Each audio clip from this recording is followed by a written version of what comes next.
Hello YouTube and welcome back to another Dare to Game video. Today we're playing Elden Ring and we're doing another level 200 build guide, and today's is the Dark Moon Warrior. So basically, ever since they boosted the colossal weapons in the recent update, a lot of them have gotten much better, and the Dark Moon Greatsword, which was already fantastic, got even better. So I decided to make a build specifically around it, where we're going to be taking advantage of our Moonlight Greatsword attack, which was already really good, and making it even better by using this specific build. So this one is going to be a lot of fun, and I've used it against a lot of enemies, and it's just pretty much overpowered and really cheesy. So if you want to do that, this build will be tested on New Game Plus 2, so this is a relatively high level build that you're going to see against high level enemies. So keep in mind that if you do a similar build like this earlier in the game, it's going to be even more overpowered and you'll deal even more damage. So let's just dive on in and start off with my stat recommendations. Alright, so as I pointed out, you can see that I'm at level 200 on this one. So for our attribute points that we've got available here, I should say this is a wretch build just to clarify how we started off here. But so for the way that I've got it distributed, we've got 49 in vigor, and that's just the most I could put in there by,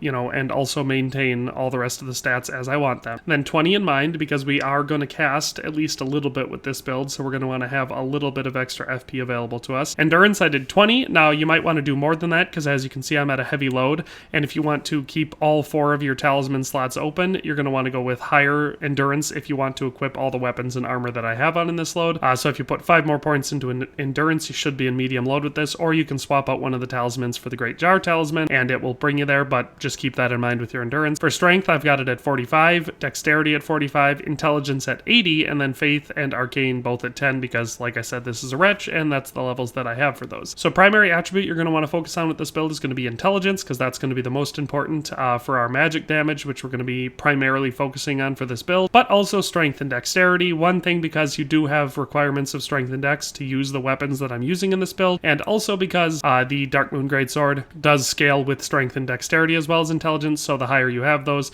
the better your damage is going to be. So if you're trying to do this at a lower level, just keep that in mind. Your primary focus should be intelligence, and secondaries should be strength, dexterity, and of course vigor. Everything after that, it's going to depend entirely on what you're wearing and what your playstyle is. That is the stats for this build. Then for our equipment, you can see it all laid out right here. So for weapons, we have the Dark Moon Greatsword, of course. It's the cornerstone of this build. And this, of course, is going to be the reward for doing the Ranni questline, which I'm obviously not going to show in this video because it's a rather long and involved process, but you have to complete all the way to the end of the Ranni questline and then you'll be able to get this sword. As for attributes required to use this one, it's going to have a dexterity requirement of 11, strength of 16, and intelligence of 38. So like I said, you are going to need strength, dexterity, and intelligence for this build. Attribute scaling is going to be D for both strength and dexterity, but B for intelligence, so that's why I focus so heavily on intelligence for this one. We do have an awesome passive effect, and that is that it causes a frost buildup, so you can actually proc quite a few enemies using frost with this weapon. You can see that our attack power is going to be split between physical and magic, so obviously since we're scaling at B for intelligence and we have level 80 in intelligence, our magic is 240 plus 287, so that's pretty dang high. We cannot upgrade this using Ashes of War, but it does have the Moonlight Greatsword special attack, which is the whole reason for this build, so obviously it's a good one.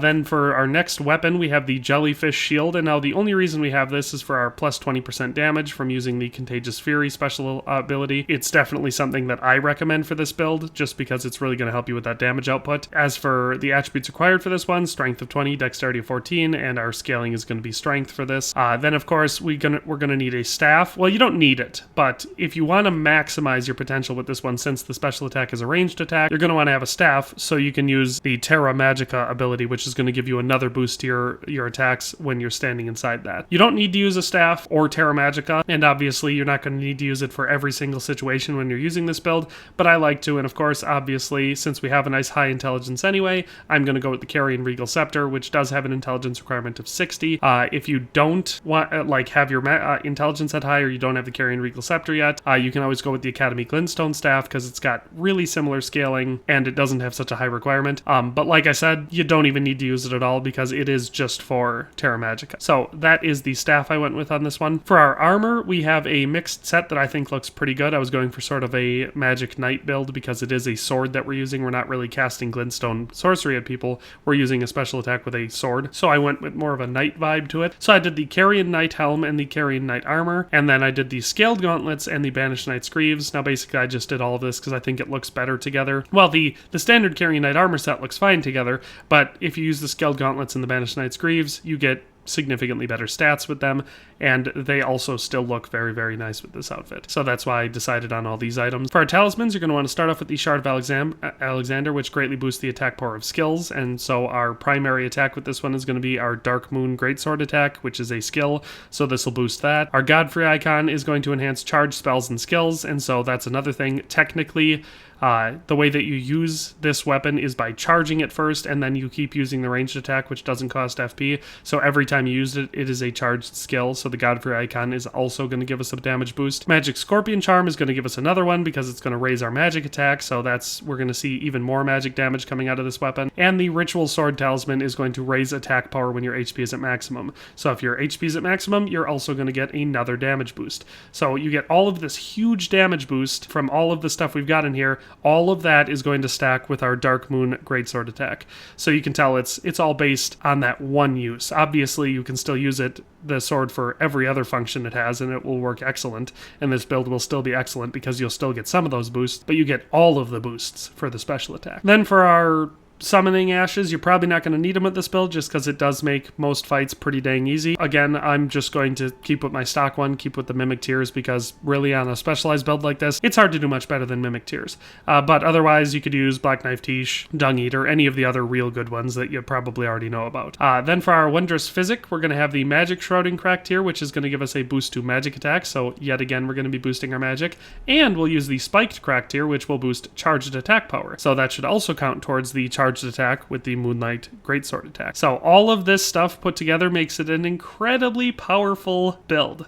Like I said, focused primarily just around the one attack. So the process for using this one is I guess you could call it a 5-step process. So we're going to start off by drinking our Physic, and then we're going to cast Terra Magica, which is going to put this little ring on the ground that unfortunately you do have to stay inside to use it, but you know, whatever. Then we're going to charge up our special attack, which will allow us to cast with this. Then we're going to cast Contagious Fairy using our Jellyfish Shield, and now you are ready to attack. So you just use your heavy attacks, and you send out your wave of charged damage.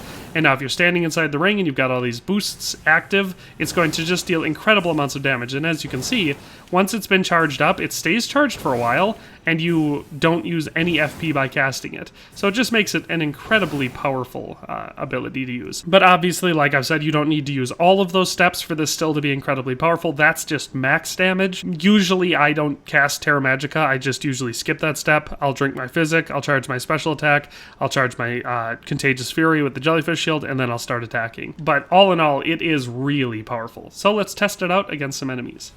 And so you can see, look at that. We did 3,500 damage with our first attack. Even ill-equipped for this fight and going into it, letting him get a couple hits on me, we're still going to take him on 3 hits with our special attack. So, I mean, mind you, that's obviously just an Erdtree avatar, so nothing too crazily complex, but they can be a challenging fight for the uninitiated. So, let's go find some other enemies to test it against. So we're going to charge up our attack on this one, because we're not going to go full-blown everything.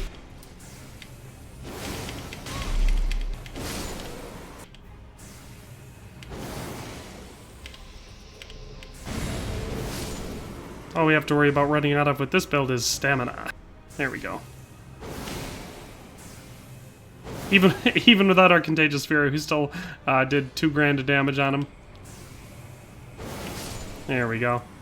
Now we got him. What a weird enemy. What a weird one for me to choose to demonstrate this far.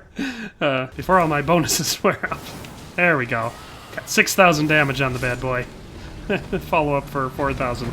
So obviously, like I said, if you can do all of the stuff, get your Physic Drink, get your Contagious Fairy going, cast Terra Magica, it has some pretty great results.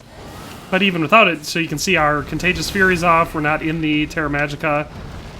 For one thing, we've staggered him, so now we can just hit him with our sword. But pretty dang effective build, like I said, and I haven't found an enemy that's not particularly effective against. I mean, anytime where they start flying, it can be a problem because it's hard to hit them with your Moonlight Greatsword attack, and that is kind of the crux of this entire build. But like I said, even without that, the sword itself is still super effective. If you two-hand it, the damage for it is 1,140 points.